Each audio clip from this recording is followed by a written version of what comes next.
Hey guys, how's it going? It's Jewel Tolentino here. So in this video, I'm going to be doing part 2 of the frequently asked questions that I get about Amazon FBA in Canada.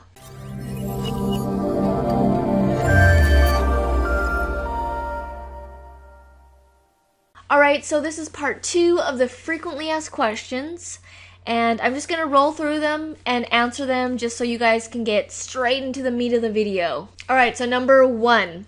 So what does it mean when I'm scanning an item in the store and it doesn't have a rank at all? Okay, so if you're scanning in the store and you're scanning some products and you notice that on the, on the online catalog listing from Amazon in the Amazon seller app, you notice that there's no ranking for this product, that typically means that that product, that specific listing for that item has not yet sold, because if it has sold, it will have a number ranking. Alright, so you're probably thinking, if a product doesn't have a ranking, you probably shouldn't get it, right?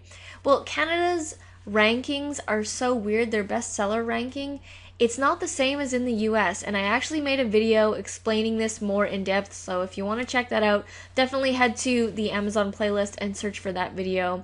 But basically, even though a product doesn't have a ranking, like it has 0 ranking, it can still sell, because I've actually created a bunch of new listings that have 0 ranking, completely brand new listings, and they still sell. And I've found, products in stores that don't have a ranking, but I pay attention to the actual product. Is this like a trending product? Is it a popular product? Do I think people would buy this? And I just do my little analysis in my head, and there have been many times where I get products without a ranking and they do sell. But generally speaking, yes, the better the ranking, the more it should sell. Question number 2. So why are the products so much higher in Canada than in the US?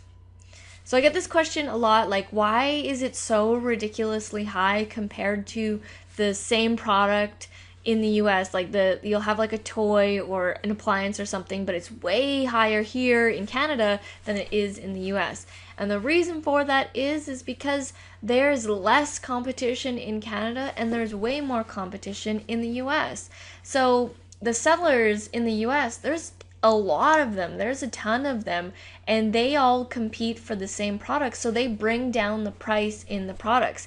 Here in Canada, there could be like one person or a couple people selling, a popular toy or appliance or something, or I could be the only one selling it. You could pretty much price it however you want. You could raise the prices so high. And also, another thing is that a lot of the sellers in Canada are actually from the US. So in the US, they have this option to have products show up in .ca. Now, before you ask, can we do this vice versa? No, you can't. As of now, you can't have your Canadian listings show up in the Amazon.com.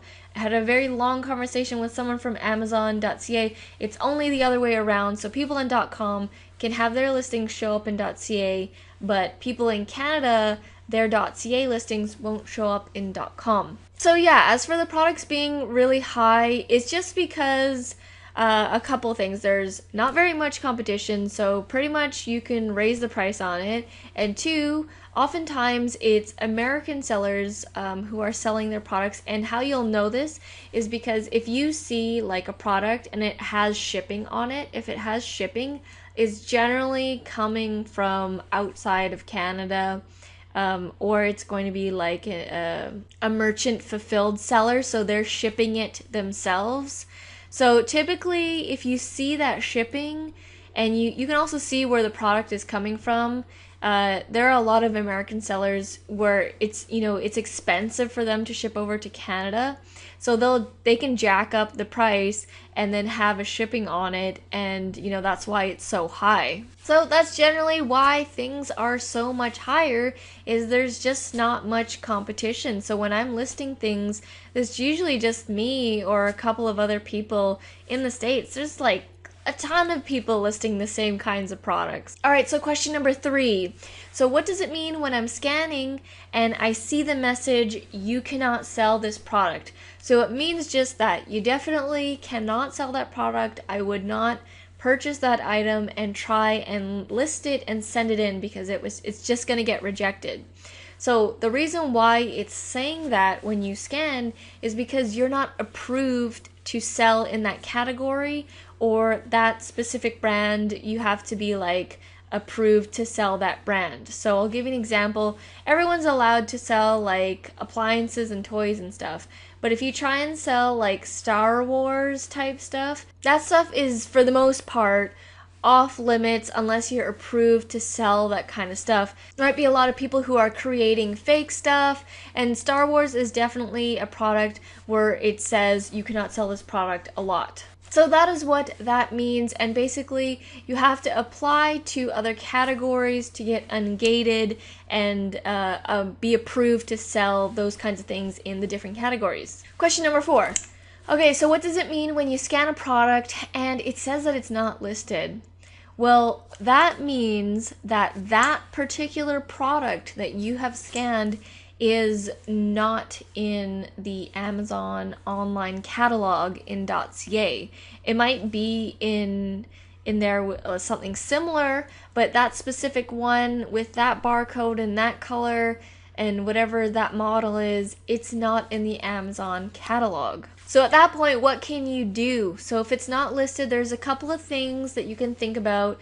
So if it's not listed, you can either be like, okay, you know what, it's not listed, I'm gonna move on, scan something else. Or you can scan a product, it says it's not listed, and you can look at this product, and if it's a really good product, if it's like a trending product, if it's a popular product, it's a great price where you think you can make a great margin, then you can create a listing for that product. Now, creating listing does take longer, but it can have some benefit because if you are creating that listing, chances are you're going to be the only one selling that product to begin with. So I don't do this all the time. So when I'm out and about scanning and shopping, if I'm like in a rush or something and I'm shopping and I see that this product is not listed, typically I'll just move and find stuff quicker.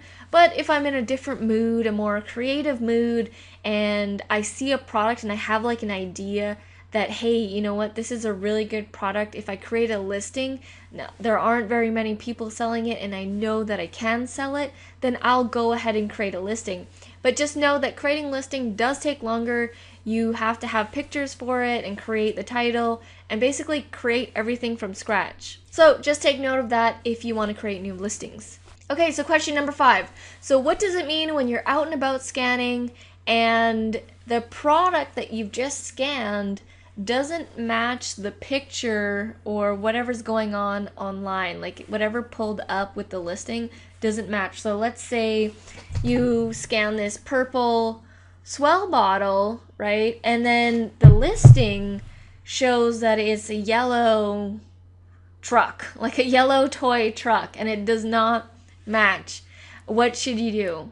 Well, for me, if that happens, I pretty much stay away from that product. I don't want to get that product. It really depends on what I'm scanning. If it's a really good product and it's gonna make a lot of money when I sell it, then I may consider creating a listing. But generally, if I see that mismatch, I'll just move on to something else. There's a ton, like there's thousands and hundreds of thousands of products that you can scan. You know, I wouldn't get too hung up on one thing, just move on to the next product. All right, so question number 6 is, why don't Canadians just buy on .com? Why would they want to buy from a seller in .ca? So this is a common question that I get from Canadians because I guess that they see that the prices are much higher in the US, and I guess most people just know about .com. Why wouldn't you just buy from there? Well, there's a bunch of different answers to this question, and it's like saying something like, okay, why do you shop at Walmart and not Superstore? Or why do you shop at Superstore and not Canadian Tire? It's people's preferences, right? People have all different kinds of shopping habits and preferences. And I used to say this to people that I would teach eBay, like selling collectibles and things from your home on eBay. Like, why would someone buy this? I would never buy this. Well, you know, you never know what people are going to buy, and just what people want is what people want and what people are used to. So if someone likes shopping at Walmart, there could be a million reasons why they like Walmart. Maybe they were going there since they were a kid. You know, when I was growing up, my family, we always used to go to Safeway. So like I was always used to going to Safeway, and I didn't want to go to any other grocery store. So it's like everyone's shopping habits are different. So when someone asks me the question, you know, why don't they just go to .com and not .ca? Well, maybe they only know of .ca and they don't even really know that they could shop on .com, or they're just, you know, they just automatically assume that they should just buy from .ca because they're Canadian, and they don't, you know, there's so many different reasons. And also another big reason is that when you're buying from .com, typically, not all the time, there are some products and items that you can get, but typically, when a Canadian buys from .com, the shipping costs are very high. When we get stuff shipped over from the US to Canada, it usually costs us. It usually costs us a lot, and it might even be like the same price as the product, or it might even be more depending on how heavy or how big the item is that we're buying. And I know this because I do a lot of shopping online. I'm here in Vancouver, British Columbia, Canada, so I buy from US sites all the time. Now, this is a loophole for people who live near the US border. So if you know Vancouver, we are near Washington, and also there's like this area called Point Roberts. It's considered the States, but it's in Canada, and it's really weird. So basically, when I buy things on Amazon.com or any US site, I have it shipped to my US address that I go and pick up items, because it's so easy for me to just drive over to the border and pick it up there than pay for the $30-40 shipping. So people who live close to the American border, I would definitely suggest doing that when they're purchasing items. You'll save a lot more on shipping, and it really depends on how far away you live from the border. Like for me, it's like 30 minutes to an hour depending on traffic. So I actually have a US address with it's not a box, it's like a place where they accept the packages, and then I just go there and like show them my passport, and then I pay a flat fee to get that item, and that flat fee is much cheaper than the shipping would have been if I had it shipped to my house. So that is also a huge barrier for Canadians, is that a lot of the times the shipping's way too high, and they might not even ship in Canada, so they have no choice but to go on .ca and buy whatever's available in Canada. Alright, so number 7. So I usually get asked the question, okay, so what's your plan on Amazon.ca? How do you work it? Well, this is my strategy, and I tell this to people all the time. Canada, Amazon FBA in Canada is like a lot slower. It's like very much slower than the US. And so my strategy is to find products that have a high profit. So I actually take a little bit longer when I'm shopping to find items that are kind of like very profitable. And my method is to find products that have like, I usually I tell people to get a minimum $10 to $15 of profit. But nowadays, for me personally, I go much higher than that. So I go like a minimum of $30 to $40 profit, and oftentimes it's a lot higher. So I've been doing this for a bit, and I can tell right away when a product I can mark up a product and have a good profit. So I'll give you an example. Just last week, I had this toy. It was a remote control type toy, and I bought it for $19, But I had a $10 gift card from this promotion, so it was actually $9.99. So I got this remote control toy for $9.99, and it sold for $115. And it was a very good profit. So I spend time trying to find those types of products because I know that Canada is slow. The sales do not move as fast. They move faster in the Christmas time when people are doing Christmas shopping, but generally speaking, it's not like really fast.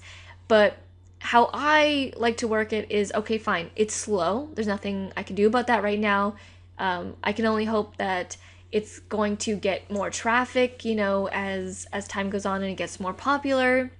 So my strategy is to find products that have a much higher profit so that when I do make a sale, that it's like a lot than if I had just gotten a product that was $10 to $15 or even less. So I'm taking into account the time that I spend scanning and shopping. I want the most out of that. So I really try and find products that give me a high return, and that's my strategy. It's not very difficult.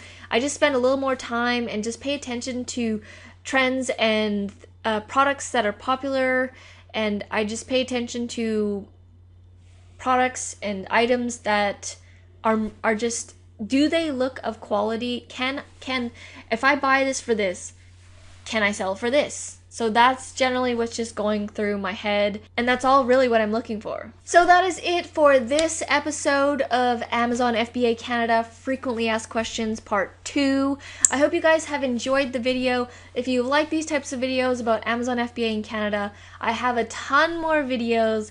Go in the description below. There is a playlist with all of the other videos that I have created. Alright guys, well thanks so much for watching. If you like this video, if I helped you out in any way, please let me know by giving us a like, a comment, and subscribe. All that would be very much appreciated.